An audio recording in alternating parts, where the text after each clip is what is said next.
l'enseignement des arts plastiques à l'école doit commencer dès le plus jeune âge, dès la maternelle, dès la crèche. Parce que ce qui se passe, c'est que l'enfant lui-même ne peut pas savoir quelles sont les pratiques qui ont un rapport à l'artistique ou à un autre domaine.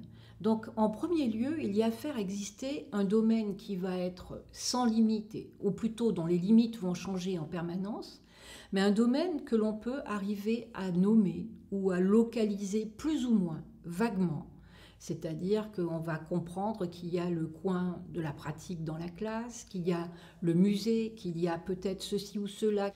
Penser que les enfants sont artistes naturellement est évidemment une utopie. L'art est une pratique sociale qui a une histoire, et ce sont plutôt de pratiques au pluriel qu'il faudrait parler et d'histoire au pluriel dont il faudrait parler. Donc il y a forcément besoin d'enseignement et de médiation. Mais penser que l'enseignement artistique ou les enseignements artistiques sont périphériques à l'éducation est une erreur profonde. La pratique artistique, en particulier la peinture, le dessin, ont existé avant même l'écriture. Et ont peut-être permis même, sans doute, l'avènement de l'écriture et la mise au point de l'écriture. Mais ça n'est pas uniquement dans le fait d'apprendre des gestes, comme on le fait parfois en école maternelle, c'est-à-dire d'apprendre la graphie, qui est en lien avec l'art. C'est le mode de pensée, c'est-à-dire apprendre à penser sans les mots, ou apprendre à penser grâce aux mots, ou en consolidant les mots par des images. Le dernier point sur lequel je veux insister, c'est la situation actuelle.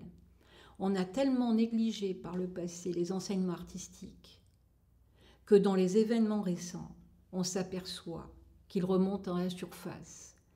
Quand les images, l'image de soi, la représentation des autres, ce qui est étrange ou étranger, pose à ce point problème qu'on en vient aux mains, que la violence fait que l'on arrive à assassiner des caricaturistes, que l'on arrive à dénier aux intellectuels ou à toute personne le droit d'exprimer son identité et ses idées, ne serait-ce que par son apparence physique, et encore plus par des écrits, par des créations artistiques.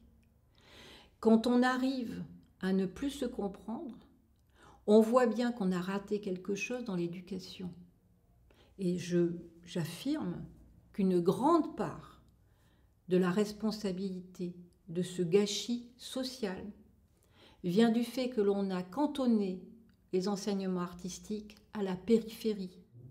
Et c'est en cela que non seulement les enseignements artistiques ne doivent pas être négligés, même si on n'est pas spécialiste du domaine. On a à se dire, les enjeux sont tellement importants pour le développement de la personne que j'ai en face de moi, mais pour le développement social, les échanges, la vie que l'on a à mener ensemble, qu'il faut tout faire pour les faire progresser.